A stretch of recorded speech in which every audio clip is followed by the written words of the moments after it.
ہوں، ان چیزوں کا خود نظام بنائیں، اور یہ جماعت اور جمعیت کی ذمہ داری ہے کہ ان چیزوں پر غور کریں۔ اور اگر آج ان چیزوں پر غور نہیں کیا گیا تو یقیناً معاشرہ ایک خطرناک موڑ لے گا، اور معاشرہ ایک خطرناک موڑ لے گا جس سے اس کو بچانا مشکل ہو جائے گا۔ لیکن اس سلسلے میں ایک سوال ہے کہ کیا عورتیں، جیسے مثال کے طور پر یوٹیوب چینل ہوتے ہیں، کیا ان چیزوں پر عورتیں خطاب کر سکتی ہیں؟ تو اس سلسلے میں امام ابن باز رحمہ اللہ سے پوچھا گیا، تو امام ابن باز رحمہ اللہ نے کہا کہ اگر عورتیں پورے پردہ کے ساتھ اسلامی تہذیب کو اپناتے ہوئے اسلامی لباس کے اندر اگر ان چیزوں میں حاضر ہوں تو کوئی حرج نہیں ہے، یعنی مکمل پردے کے ساتھ حاضر ہوں تو کوئی حرج نہیں ہے، تو عورتوں کو ان چیزوں کی طرف توجہ دینی چاہیے۔ اور آپ خود دیکھیں اللہ کے رسول صلی اللہ علیہ وسلم کے زمانے میں مسعود رضی اللہ عنہ بیان کرتے ہیں کہ ایک دفعہ عورتوں نے اللہ کے رسول صلی اللہ علیہ وسلم سے کہا کہ غلبنا علیک الرجال فاجعل لنا یوما من نفسک فوعدہن یوما لقیہن فیہ فوعدہن۔ عبداللہ بن مسعود رضی اللہ عنہ کہتے ہیں کہ ایک مرتبہ عورتوں نے اللہ کے رسول صلی اللہ علیہ وسلم سے کہا کہ اللہ کے رسول، ہم دیکھ رہے ہیں کہ آپ مردوں کو ہم پر ترجیح دے رہے ہیں، یعنی ان کی تربیت اور ان کی اصلاح پر آپ زیادہ غور کر رہے ہیں۔ فاجعل لنا یوما من نفسک، تو آپ اپنی جانب سے ہمارے لیے کوئی دن مقرر کیجئے۔ تو اللہ کے رسول صلی اللہ علیہ وسلم نے ان کے لیے ایک خاص دن مقرر کیا، اس میں گئے اور عورتوں کو نصیحت کی، اور اس کے بعد کی حدیث مشہور ہے جس میں اللہ کے رسول صلی اللہ علیہ وسلم نے یہ بیان کیا کہ اگر کسی نے 3 لڑکیوں کی تربیت کی تو اس کے لیے جنت ہے۔ تو ایک عورت نے کہا کہ اگر 2، تو اللہ کے رسول صلی اللہ علیہ وسلم نے کہا کہ اس کے لیے بھی۔ اور اسی طرح حافظ ابن حجر رحمہ اللہ نے اس روایت کی اولاد کی تربیت کرتے ہوئے وہ ان چیزوں پر نظر رکھیں کہ وہ کہاں جا رہے ہیں اور ان کا رخ کہاں ہے۔ تو عورتوں کی ذمہ داری اس وقت اور بڑھ گئی ہے، اور کل قیامت کے دن ان سے اس کے بارے میں پوچھا جائے گا، اس لیے کہ اللہ کے رسول صلی اللہ علیہ وسلم نے فرمایا کلکم راع وکلکم مسئول عن رعیتہ، کہ تم میں سے ہر شخص ذمہ دار ہے اور تمہارے ماتحت جو لوگ ہیں ان سے تم سے سوال کیا جائے گا۔ تو جب عورتیں تربیت کر رہی ہیں امت کی اور امت کے افراد کی، تو ان کے لیے ضروری ہے کہ اس بات کا خیال رکھیں اور ان چیزوں پر نگاہیں رکھیں۔ یہ ہوا پہلا نقطہ۔ اس کے بعد دوسرا نقطہ بیان کرتا ہوں، اصلاح معاشرہ میں عورتوں کی کیا ذمہ داریاں ہیں۔ دوسرا نقطہ یہ ہے کہ عورتیں خود بے پردگی، بے حیائی، عریانیت اور فحاشی سے بچیں، بیجا گھروں سے نکلنے سے بچیں۔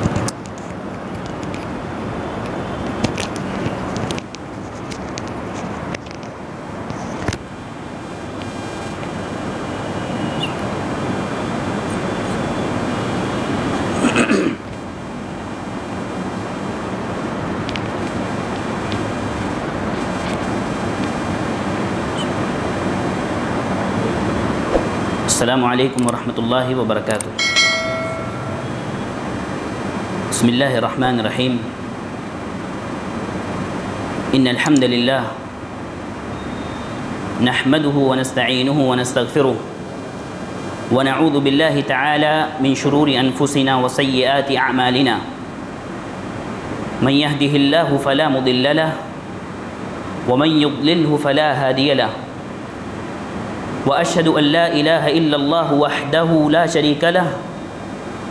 وأشهد أن محمدًا عبده ورسوله،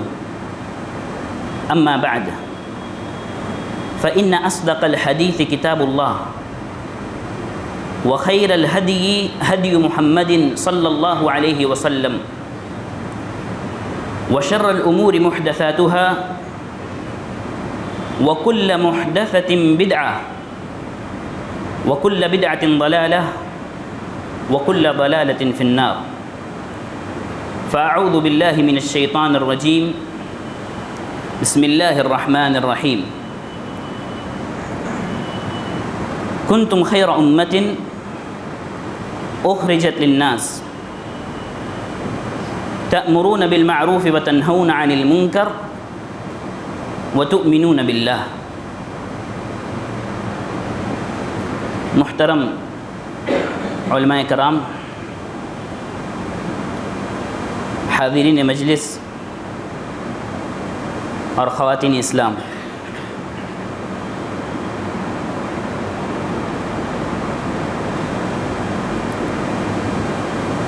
جیسا کہ آپ لوگوں نے سنا، موضوع ہے اصلاح معاشرہ میں خواتین کی ذمہ داریاں۔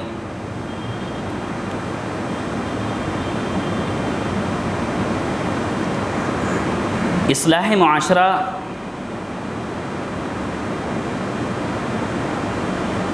شریعت اسلامیہ میں مطلوب ہے،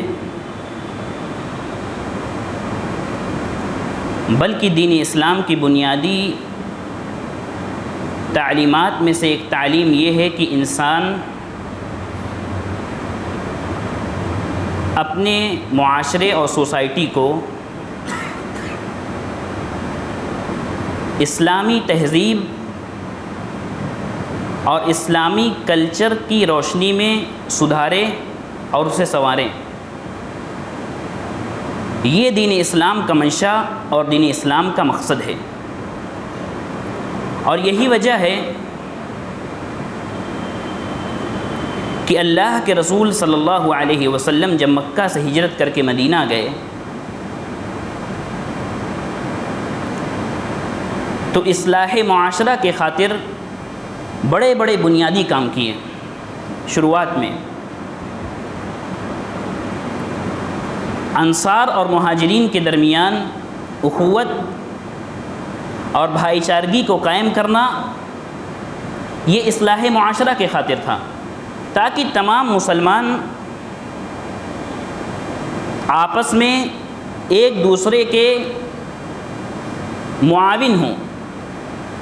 دینی اعتبار سے، اخلاقی اعتبار سے اور معاشی اعتبار سے ایک دوسرے کے معاون ہوں۔ تو اللہ کے رسول صلی اللہ علیہ وسلم نے انصار و مہاجرین کے درمیان بھائی چارگی پیدا کی۔ اسی طرح معاشرے کی اصلاح اور معاشرے میں امن قائم رکھنے کے خاطر اللہ کے رسول صلی اللہ علیہ وسلم نے مدینہ میں جو شروعات میں کام کیا اس میں سے یہ تھا کہ یہود مدینہ کے ساتھ، مدینہ میں جو یہود تھے ان کے ساتھ مصالحت کی، ان کے ساتھ مصالحت کی۔ اور پھر صحابہ کرام نے اللہ کے رسول صلی اللہ علیہ وسلم سے بھی یہی تعلیم حاصل کی، اور یہی وجہ ہے کہ اللہ کے رسول صلی اللہ علیہ وسلم کے انتقال کے بعد صحابہ کرام نے اللہ کے رسول صلی اللہ علیہ وسلم کی نعش اور آپ کے جسم کی تکفین، غسل، تکفین اور تدفین سے پہلے ثقیفہ بنو ساعدہ میں جمع ہو کر صحابہ کرام نے حضرت ابو بکر رضی اللہ عنہ کے ہاتھ پر اتفاق کے ساتھ بیعت کی، تاکہ معاشرے کی اصلاح ہو۔ کیونکہ معاشرہ اگر کسی امام اور کسی رئیس اور کسی بڑے کے بغیر رہے گا تو معاشرے میں اصلاح نہیں ہو سکتی۔ صحابہ کرام نے جو موقف اور جو طریقہ اللہ کے رسول صلی اللہ علیہ وسلم سے سیکھا تھا اس کو جانتے ہوئے صحابہ کرام نے اللہ کے رسول صلی اللہ علیہ وسلم کی تجہیز و تکفین سے پہلے ابو بکر رضی اللہ عنہ کے ہاتھ پر بیعت کی۔ معلوم ہوا کہ اصلاح معاشرہ ضروری ہے اور دین میں مطلوب ہے۔ جو دوسرا شق ہے موضوع کا وہ یہ ہے کہ خواتین کی اس میں ذمہ داریاں کیا ہیں۔ اللہ رب العالمین نے امت اسلامیہ کی عام طور سے یہ صفت بیان کی ہے کہ کنتم خیر امت اخرجت للناس تأمرون بالمعروف وتنہون عن المنکر وتؤمنون باللہ، کہ تم بہترین امت ہو، لوگوں کے لیے نکالی گئی ہو، تم لوگوں کو بھلائی کا حکم دیتے ہو اور برائی سے روکتے ہو، اور ایک اللہ پر ایمان رکھتے ہو۔ یہ امت اسلامیہ کی صفت ہے جس میں بلا شبہ عورتیں داخل ہیں۔ تو گویا امر بالمعروف یعنی بھلائی کا حکم دینا، ونہی عن المنکر یعنی برائی سے روکنا، یہ عورتوں کا بھی فریضہ ہے، اور اس کی ایک خاص صورت اصلاح معاشرہ ہے۔ تو گویا اصلاح معاشرہ یہ عورتوں کی بھی ذمہ داری ہے، اور اسی لیے اللہ رب العالمین نے سورہ توبہ میں خاص طور سے بیان کیا کہ والمؤمنون والمؤمنات بعضهم اولیاء بعض کہ مومن مرد اور مومن عورتیں یہ سب آپس میں ایک دوسرے کے معاون ہیں، مددگار ہیں، دوست ہیں۔ یأمرون بالمعروف وینہون عن المنکر، مومن مرد اور مومن عورتیں کیا کرتے ہیں؟ بھلائی کا حکم دیتے ہیں یہ لوگ اور برائی سے روکتے ہیں۔ تو گویا اصلاح معاشرہ عورتوں سے مطلوب ہے، لیکن اس کی کیا صورتیں ہو سکتی ہیں؟ اس کی مختلف صورتیں ہیں، جس میں سے تقریباً 4 یا 5 صورتیں میں بیان کرنے کی کوشش کروں گا، جس میں اللہ رب العالمین کی توفیق کا طلبگار ہوں۔ سب سے پہلا نقطہ یہ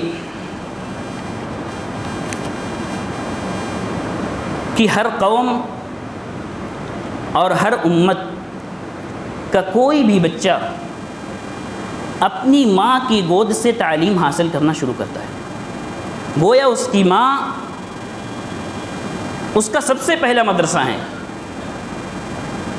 جہاں سے وہ دین سیکھتا ہے، جہاں سے وہ اخلاق سیکھتا ہے، جہاں سے وہ معاملات سیکھتا ہے، اور جہاں سے وہ دیگر چیزیں سیکھتا ہے، اپنی ماں سے۔ تو گویا اصلاح معاشرہ میں ماں کا ایک اہم رول ہے، اس لیے کہ معاشرہ مختلف قبائل اور مختلف گھرانوں سے بنتا ہے، اور مختلف گھرانے اور مختلف قبائل مختلف افراد سے بنتے ہیں۔ تو ہر فرد جب اپنی ماں سے تعلیم حاصل کرتا ہے تو گویا ماں کا اہم رول ہے، عورت کا اہم کردار ہے معاشرے کی اصلاح میں، معاشرے کو دینی روشنی دینے میں عورتوں کا اہم کردار ہے۔ اور اسی لیے آپ دیکھیں کہ علماء کرام کی جب سیرت کو آپ پڑھیں گے تو اس میں خاص طور سے آپ دیکھیں گے کہ ان کی مائیں یا ان کی بہنیں کس طرح سے ان کی معاون تھیں۔ امام ابن حجر رحمہ اللہ کی تربیت ان کی بہن نے کی۔ امام احمد رحمہ اللہ کی تربیت ان کی والدہ نے کی۔ امام شافعی رحمہ اللہ کی تربیت ان کی والدہ نے کی، اور ان ائمہ کی ایسی تربیت کی کہ وہ ایک عام انسان سے، یعنی احمد ابن حنبل سے امام احمد ابن حنبل ہو گئے، اور امام محمد بن ادریس الشافعی صرف محمد بن ادریس سے امام محمد بن ادریس الشافعی ہو گئے۔ امام ابن عساکر نے اپنی کتاب تاریخ دمشق میں ذکر کیا ہے کہ امام ربیعۃ الرائے جو کہ تابعین میں سے ہیں، جب ان کی والدہ حاملہ تھیں تو یہ ان کو چھوڑ کر جنگ میں چلے گئے، یعنی مدینہ سے نکل گئے۔ 27 سال بعد جب وہ واپس آئے تو ایک شخص کو دیکھا کہ وہ مدینہ کی مسجد میں، یعنی اللہ کے رسول صلی اللہ علیہ وسلم کی مسجد میں بیٹھ کر ایک آدمی درس دے رہے ہیں اور لوگوں کو فتویٰ دے رہے ہیں۔ اپنے گھر میں جاتے ہیں، ان کا نام فروخ تھا، ابو عبد الرحمن فروخ۔ اپنے گھر میں جاتے ہیں،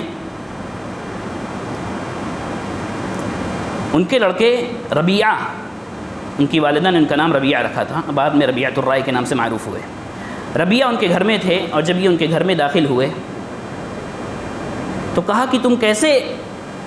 میری والدہ کی موجودگی میں میرے گھر میں داخل ہو گئے؟ بہت بحث ہوئی اور دونوں کے درمیان تکرار ہوئی، تو بعد میں معلوم ہوا کہ یہ ان کے والد ہیں۔ آپ سوچیں اور غور کریں کہ ربیعۃ الرائے کا کیا مقام تھا، ربیعۃ الرائے کا کیا مقام تھا۔ کبار تابعین میں سے ہیں، امام مالک جیسے ائمہ کے استاد ہیں ربیعۃ الرائے رحمہ اللہ۔ ان کی والدہ نے ان کی تربیت کی تھی۔ امام احمد رحمہ اللہ کو آپ دیکھ لیں،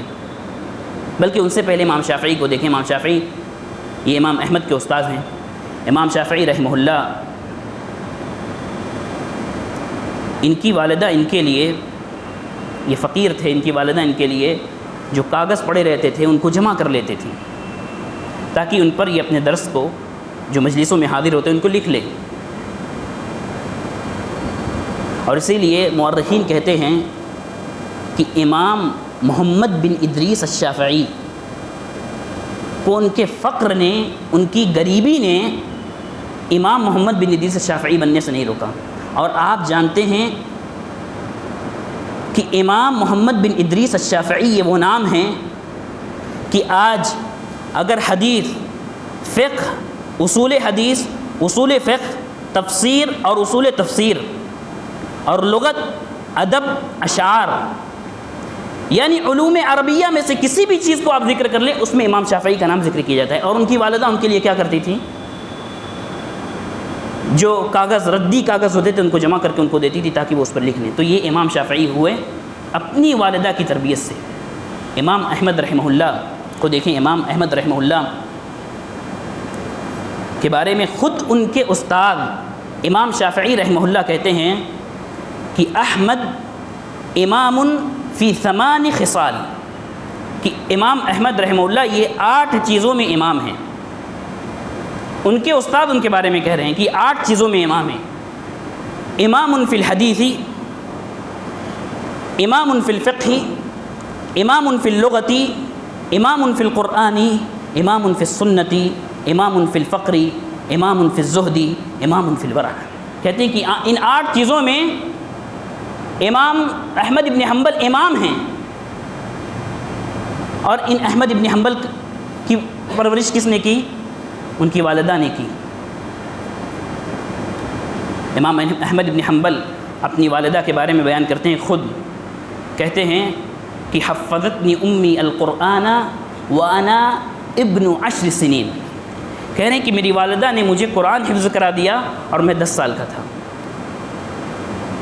اور انہی کی والدہ نے، یہ لوگ مرو میں رہنے والے تھے، ان کی والدہ ان کو مرو سے بغداد لے کر آئیں، کیونکہ بغداد اس وقت دارالعلوم تھا، یعنی علماء کرام اور یہ ساری چیزیں بغداد میں تھیں، جس کو بعد میں تاتاریوں نے برباد کیا۔ مرو سے بغداد گئی، سینکڑوں کلومیٹر کی مسافت طے کر کے بغداد گئی تاکہ ان کا لڑکا دین کی خدمت کر سکے اور وہ ان کی صحیح پرورش کر سکیں، کیونکہ انہی کی پرورش کے ذریعہ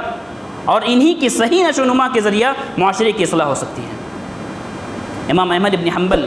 رحمہ اللہ اپنی والدہ کے بارے میں کہتے ہیں کہ میری والدہ ہر روز، چونکہ بغداد میں بہت زیادہ سردی ہوتی تھی، تو فجر کے پہلے مجھے جگاتی، میرے لیے پانی گرم کرتی، میں وضو کرتا، مجھے لے کر مسجد جاتی۔ اور جب میں 16 سال کا ہو گیا تو میری والدہ نے مجھ سے کہا، یا بنیہ، اے میرے بیٹے، سافر فی طلب الحدیث فإن طلب الحدیث ہجرہ۔ امام احمد بن حنبل کی والدہ نے ان سے کہا کہ اے بیٹے، حدیث کا علم حاصل کرنے کے لیے جاؤ، سفر کرو،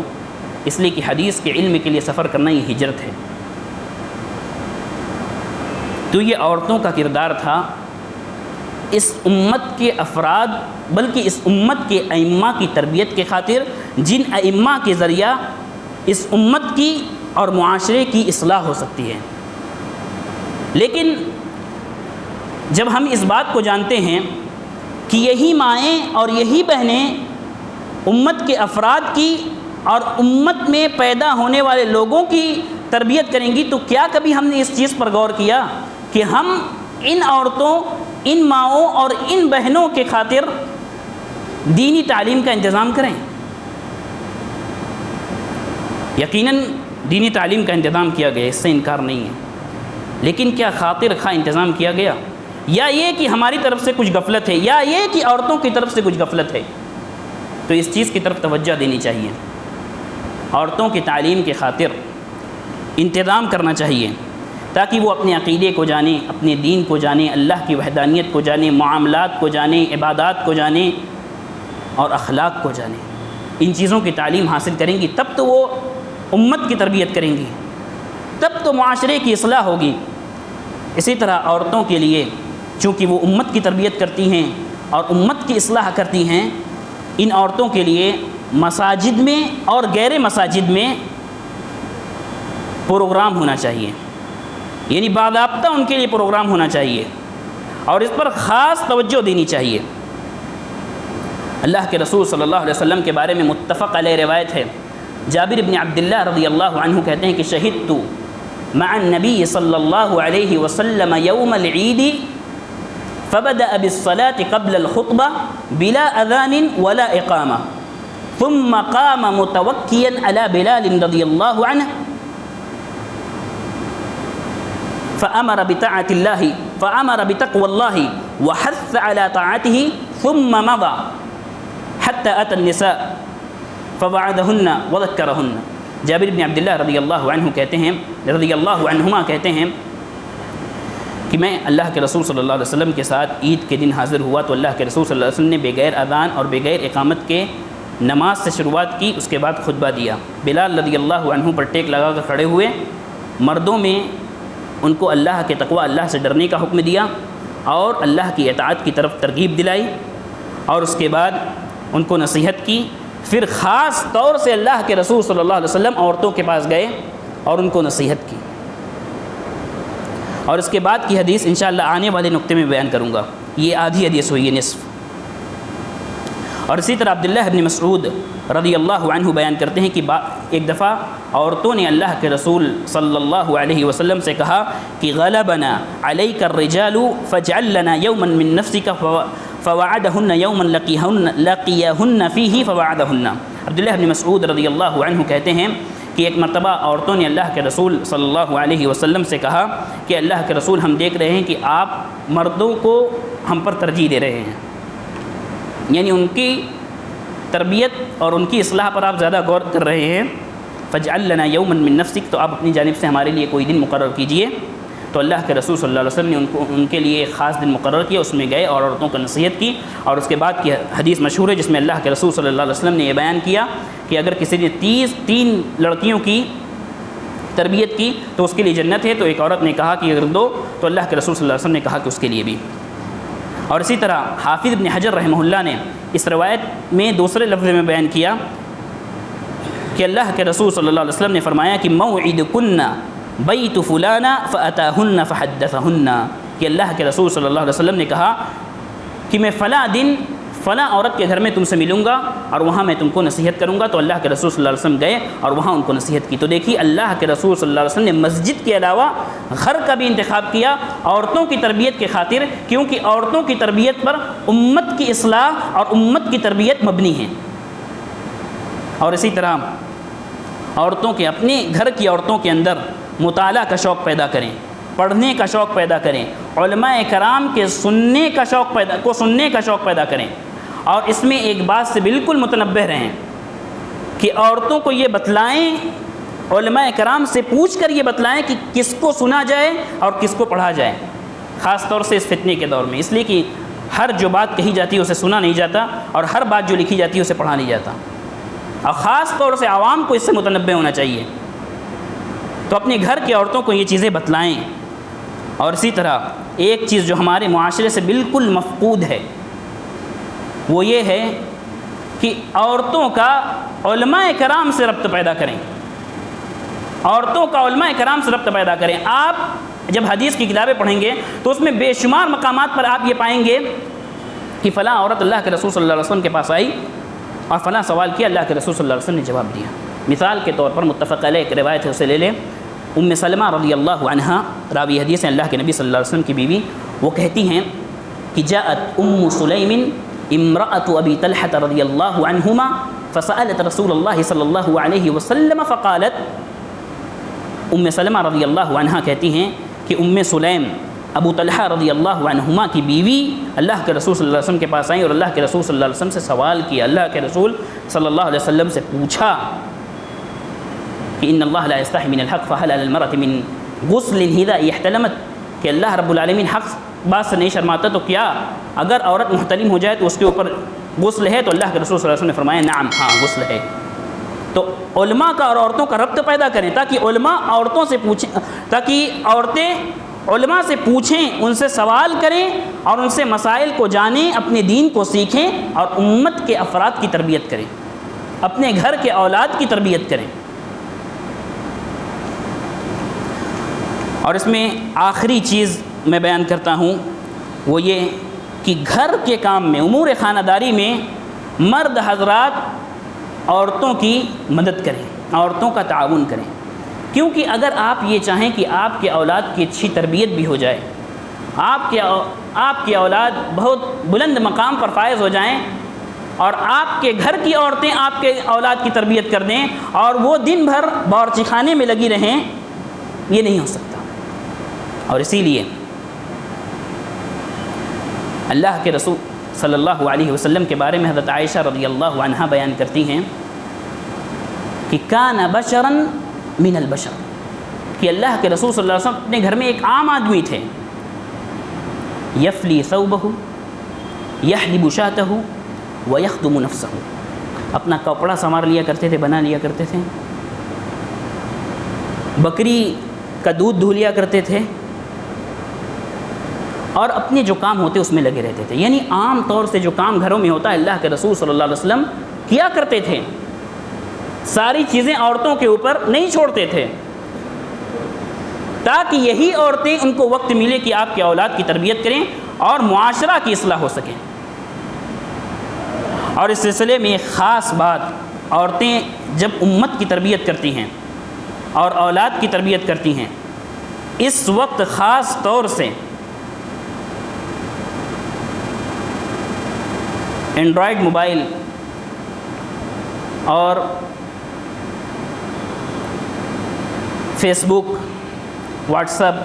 انسٹاگرام اور ان سب چیزوں کے دور میں مختلف جو پلیٹ فارم ہیں، ان سب چیزوں کے دور میں عورتوں کی ذمہ داری اور بڑھ جاتی ہے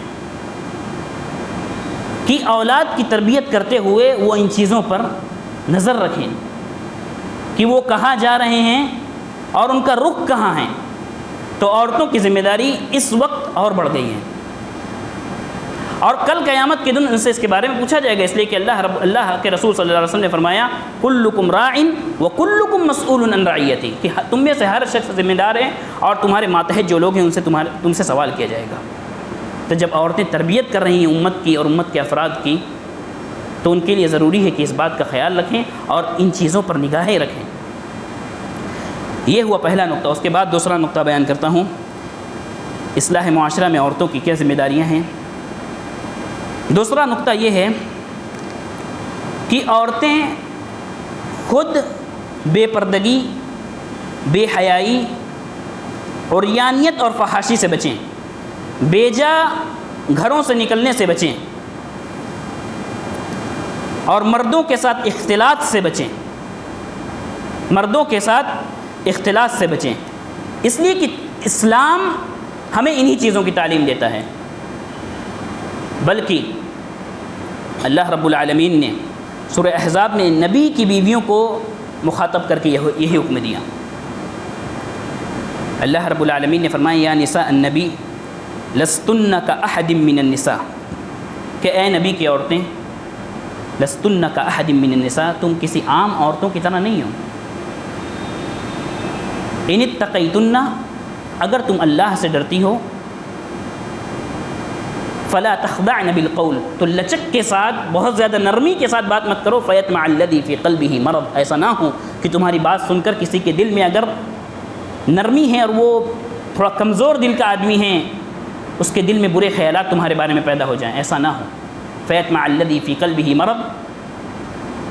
اس کے بعد والی آیت میں اللہ رب العالمین نے نبی کی بیویوں کو وہی حکم دیا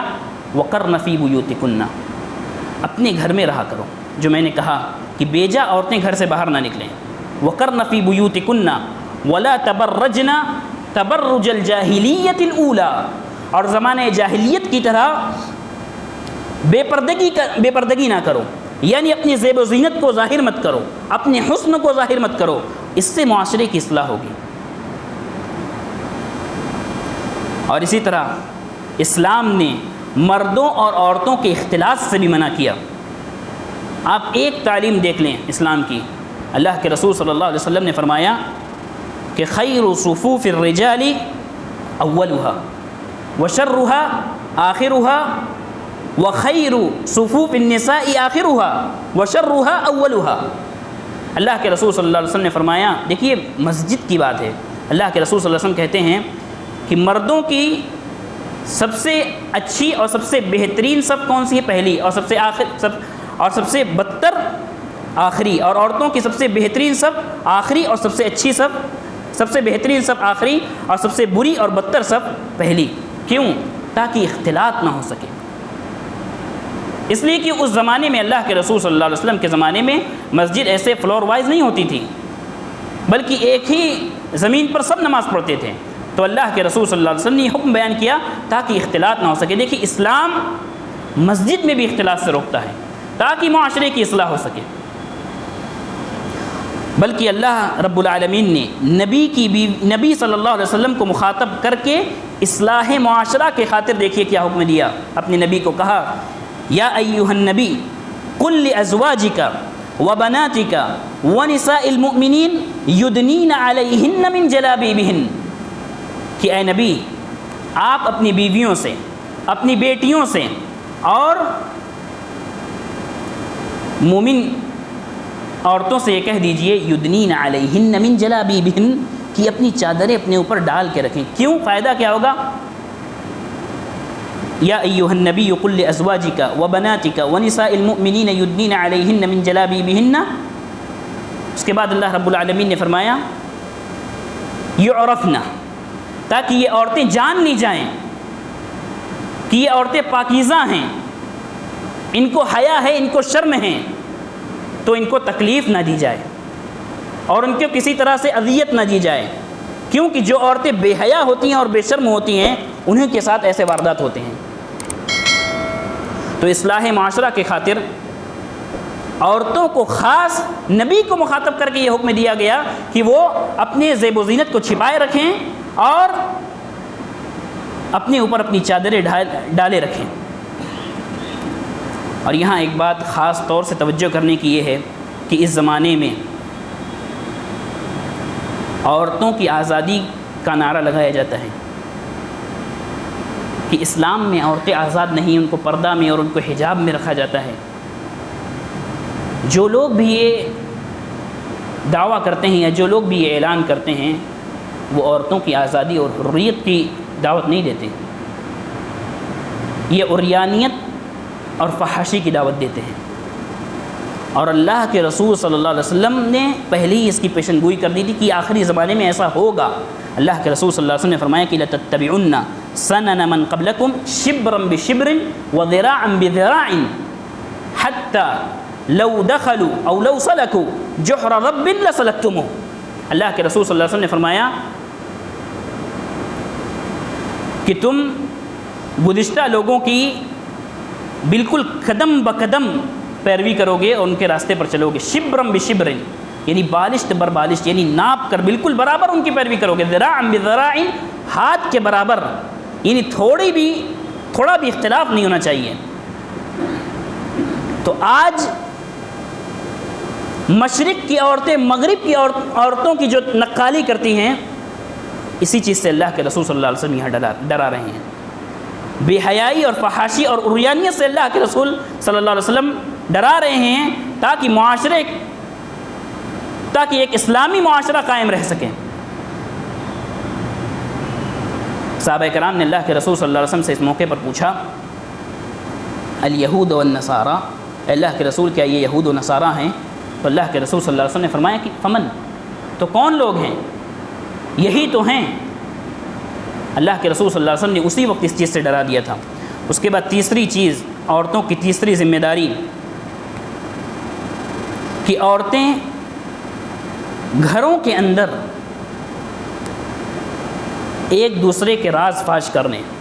ادھر کی بات ادھر کرنے، یا ایک دوسرے کو برے القاب سے پکارنے،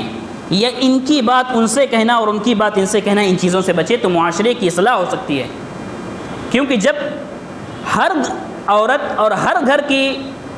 عورتوں کے اندر یہ احساس ہوگا کہ ہم معاشرے کی اصلاح کریں تو وہ سب سے پہلے اپنے گھر کی اصلاح کرے گی، اور جب ہر گھر کی اصلاح ہو جائے گی تو معاشرے کی اصلاح ہو جائے گی اور معاشرہ اسلامی ہوگا۔ اور اللہ رب العالمین نے سورہ حجرات میں اس چیز کے بارے میں بیان کیا، کہا کہ لا یسخر قوم من قوم، کہ ایک مرد دوسرے مرد کا مذاق نہ اڑائے، ولا نساء من نساء، اور نہ عورتیں ایک دوسرے کا مذاق اڑائیں۔ دیکھیں قرآن کریم میں عام طور سے اللہ رب العالمین عورتوں کا صیغہ یعنی عورتوں کو خاص طور سے مخاطب نہیں کرتا بلکہ مرد اس میں داخل ہوتے ہیں، لیکن چونکہ عورتوں کے اندر یہ صفت پائی جاتی ہے کہ وہ آپسی اختلاف کا شکار ہو جاتی ہیں، تو اللہ رب العالمین نے خاص طور سے کہا وَلَا نِسَاءٌ مِّن نِسَاء، عورتیں ایک دوسرے کا مذاق نہ اڑائیں، وَلَا تَلْمِزُوا أَنفُسَكُمْ، اس کے پہلے اللہ رب العالمین نے فرمایا کہ لا يسخر قوم من قوم عسى ان يكونوا خيرا منهم، کہ ایک آدمی دوسرے آدمی کے مذاق اڑا رہا ہے، ہو سکتا ہے کہ جو مذاق اڑا رہا ہے وہ اس سے بدتر ہو اور جس کا مذاق اڑایا جا رہا ہے وہ بہتر ہو۔ اسی طرح عورتوں کے بارے میں فرمایا کہ کوئی عورت کسی عورت کا مذاق نہ اڑائے، ہو سکتا ہے کہ جس کا مذاق اڑایا جا رہا ہے وہ اللہ کے یہاں جو مذاق اڑا رہا ہے اس سے بہتر ہو۔ اس کے بعد اللہ رب العالمین نے فرمایا کہ وَلَا تَلْمِزُوا أَنفُسَكُمْ، ایک دوسرے کو عیب نہ لگاؤ، وَلَا تَنَابَزُوا بِالْأَلْقَابِ، اور برے القاب سے نہ پکارو، بِئْسَ الْاسْمُ الْفُسُوقُ بَعْدَ الْإِيمَانِ، اس لیے کہ ایمان کے بعد فسق یہ برا نام ہے، یعنی ایمان لانے کے بعد ان طرح کی چیزوں کو انجام دینا یہ ایک بری بات ہے، یہ ایک مسلمان اور ایک مومن انسان کا رویہ نہیں ہو سکتا۔ اور یہ چیز خود نبی کی بیویوں کے درمیان ہوا، حضرت عائشہ اور حفصہ کے درمیان ایسا ہوا، شہد کھانے کے سلسلے میں یا ماریہ قبطیہ کے سلسلے میں تفسیر کے اختلاف کے مطابق ان لوگوں کے ساتھ یہ چیزیں ہوئیں، نبی کے گھر میں یہ چیزیں ہوئیں، تو اللہ رب العالمین نے اس پر تنبیہ کی۔ اللہ رب العالمین نے فرمایا کہ ان تتوبا الی اللہ فقد صغت قلوبکما، کہ اگر تم اللہ رب العالمین سے توبہ کر لو، یہ نبی کی بیویوں سے کہا جا رہا ہے۔ جب ان میں آپس میں تھوڑا اختلاف ہوا نبی صلی اللہ علیہ وسلم کے بارے میں، تو نبی کی بیویوں کو مخاطب کر کے اللہ رب العالمین نے کہا کہ اگر تم اللہ سے توبہ کرو فقد صغت قلوبکما، اس لیے کہ تمہارے دل میں تھوڑا غیر حق کی طرف میلان آ گیا ہے، اگر تم توبہ کرو تو تمہارے لیے بہتر ہے۔ وَإِن تَظَاهَرَ عَلَيْهِ، اور اگر تم یہ سمجھ رہی ہو کہ تم نبی کے خلاف دوسروں کی مدد کر لو گی، فَإِنَّ اللَّهَ هُوَ مَوْلَاهُ، تو یہ جان لو کہ اللہ نبی کا مولا ہے، اللہ نبی کا کارساز ہے، اور اللہ نبی کا معاون ہے، یعنی تم اللہ کے نبی صلی اللہ علیہ وسلم کے ساتھ کچھ غلط نہیں کر سکتی۔ تو یہ تیسری چیز تھی عورتوں کی ذمہ داریوں کے سلسلے میں۔ اس کے بعد چوتھی چیز کہ عورتیں جو عالمہ عورتیں ہیں وہ خود اپنا ایک نظام بنائیں کہ ان کے دروس ہوں، ان کے محاضرات لیکچر ہوں، ان چیزوں کا خود نظام بنائیں، اور یہ جماعت اور جمعیت کی ذمہ داری ہے کہ ان چیزوں پر غور کریں۔ اور اگر آج ان چیزوں پر غور نہیں کیا گیا تو یقیناً معاشرہ ایک خطرناک موڑ لے گا، اور معاشرہ ایک خطرناک موڑ لے گا جس سے اس کو بچانا مشکل ہو جائے گا۔ لیکن اس سلسلے میں ایک سوال ہے کہ کیا عورتیں، جیسے مثال کے طور پر یوٹیوب چینل ہوتے ہیں، کیا ان چیزوں پر عورتیں خطاب کر سکتی ہیں؟ تو اس سلسلے میں امام ابن باز رحمہ اللہ سے پوچھا گیا، تو امام ابن باز رحمہ اللہ نے کہا کہ اگر عورتیں پورے پردہ کے ساتھ اسلامی تہذیب کو اپناتے ہوئے اسلامی لباس کے اندر اگر ان چیزوں میں حاضر ہوں تو کوئی حرج نہیں ہے، یعنی مکمل پردے کے ساتھ حاضر ہوں تو کوئی حرج نہیں ہے، تو عورتوں کو ان چیزوں کی طرف توجہ دینی چاہیے۔ اور آپ خود دیکھیں اللہ کے رسول صلی اللہ علیہ وسلم کے زمانے میں یہ چیز موجود تھی۔ حضرت عائشہ رضی اللہ عنہا جو کہ فقیہہ تھی، حضرت عائشہ رضی اللہ عنہا کے پاس عورتیں آتی تھی، سوال کرتی تھی۔ معاذہ رضی اللہ عنہا، جیسا کہ متفق علیہ روایت میں ہے، اللہ کے رسول حضرت عائشہ رضی اللہ عنہا کے پاس آئیں اور عائشہ رضی اللہ عنہا سے پوچھا کہ ما بال الحائض تقضی الصوم ولا تقضی الصلاۃ، کہ حائضہ عورت کا کیا مسئلہ ہے کہ وہ روزہ کی تو قضا کرتی ہے، روزہ کو تو دہراتی ہے جو چھوٹ جاتا ہے، نماز کو کیوں نہیں کرتی؟ تو دیکھیے سوال کیا حضرت عائشہ سے آ کے، اس لیے کہ ان کا یہ ماحول تھا اور ان کا یہ مزاج تھا کہ وہ ان چیزوں پر عمل کرتے تھے، اور حضرت عائشہ رضی اللہ عنہا بتلاتی تھیں علم حاصل کرنے کے بعد۔ اور اس کے بعد پانچویں اور آخری چیز بیان کر کے میں اپنی بات ختم کروں گا کہ اصلاح معاشرہ میں جب مرد حضرات کام کر رہے ہیں، یعنی گھر سے باہر نکل کر کام کر رہے ہیں یا ایسی جگہوں پر کام کر رہے ہیں جہاں عورتیں نہیں جا سکتی، تو ان چیزوں میں عورتیں ان کی مدد کریں جہاں تک ہو سکے، اسلامی تہذیب کو برقرار رکھتے ہوئے، اسلامی کلچر کو برقرار رکھتے ہوئے۔ اور اس کی مثال آپ کو بے شمار مل جائے گی۔ ایک مثال دیتا ہوں، اللہ کے رسول صلی اللہ علیہ وسلم پر جب وحی نازل ہوئی پہلی مرتبہ، تو اللہ کے رسول صلی اللہ علیہ وسلم حضرت خدیجہ رضی اللہ عنہا کے پاس آئے اور خدیجہ رضی اللہ عنہا سے کہا کہ ایسا لگتا ہے کہ آج میں ہلاک ہو جاؤں گا۔ اللہ کے رسول صلی اللہ علیہ وسلم کس لیے اٹھے تھے؟ اصلاح معاشرہ کے خاطر اٹھے تھے۔ تو اس میں دیکھیے خدیجہ رضی اللہ عنہا کا کیا رول تھا کہ اصلاح معاشرہ کے خاطر جب ان کے شوہر اٹھے تو اس میں مدد کی۔ کیسے مدد کی؟ اتنی کٹھن اور اتنی مشکل صورتحال میں ان کو تسلی دی، کہا کہ کلا واللہ لا یخزیک اللہ ابدا، کہا کہ ہرگز نہیں اے اللہ کے رسول صلی اللہ علیہ وسلم، اللہ آپ کو کبھی رسوا نہیں کرے گا۔ انک لتصل الرحم، آپ تو صلہ رحمی کرتے ہیں، وتصدق الحدیث، سچی باتیں کہتے ہیں، وتحمل الکل، اور بے سہارا لوگوں کے سہارا بنتے ہیں، وتقری الضیف، اور مہمان نوازی کرتے ہیں، وتعین علی نوائب الحق، اور حق کی جگہ میں مدد کرتے ہیں۔ تو دیکھیے اللہ کے رسول صلی اللہ علیہ وسلم جب اصلاح کا پرچم اور اصلاح کا جھنڈا لے کر اٹھے تو ان کی عورت نے ان کی مدد کی۔ اسی طرح ضرورت ہے کہ آج اگر مرد حضرات کسی جگہ پر اصلاح کا کام کر رہے ہیں، وہاں عورتیں نہیں جا سکتی، تو کسی طرح سے وہ اس میں شرکت کریں اور اس میں تعاون کریں۔ اور اسی طرح آپ دیکھ لیں اللہ کے رسول صلی اللہ علیہ وسلم کے زمانے میں جب غزوات ہوتے تھے تو غزوات میں بھی کچھ عورتیں جاتی تھیں، پانی پلانے کے خاطر، زخموں کو صحیح کرنے کے خاطر، ان چیزوں میں جاتی تھیں۔ اور یہ ساری چیزیں کس لیے تھیں؟ اصلاح معاشرہ کے خاطر تھیں، دین اسلام کی ترویج کے خاطر تھیں۔ تو ان عورتوں نے جیسے ان چیزوں میں حصہ لیا، آج کی عورتوں کی بھی ذمہ داری ہے کہ ان چیزوں میں حصہ لیں تاکہ معاشرے کی اصلاح ہو سکے۔ اور ان تمام باتوں کے بعد یہ کہ اگر ہم ان باتوں کو سنیں اور ہمارے اندر احساس نہ ہو تو اس کا کوئی فائدہ نہیں ہے۔ ہمارے اندر یہ احساس ہونا چاہیے، اس لیے کہ جب تک آپ کا علم اور آپ کی جانکاری احساس کے درجے تک نہیں پہنچے گی، آپ کو یہ احساس نہیں ہوگا کہ آپ کو معاشرے کی اصلاح کرنا ہے، آپ کو اگر یہ احساس نہیں ہوگا کہ دین کی ترویج آپ کو کرنا ہے اور آپ کے کندھوں پر بھی وہ ذمہ داری ہے جو اللہ کے رسول صلی اللہ علیہ وسلم صحابہ کرام کو دے کر گئے تھے اور جو صحابہ کرام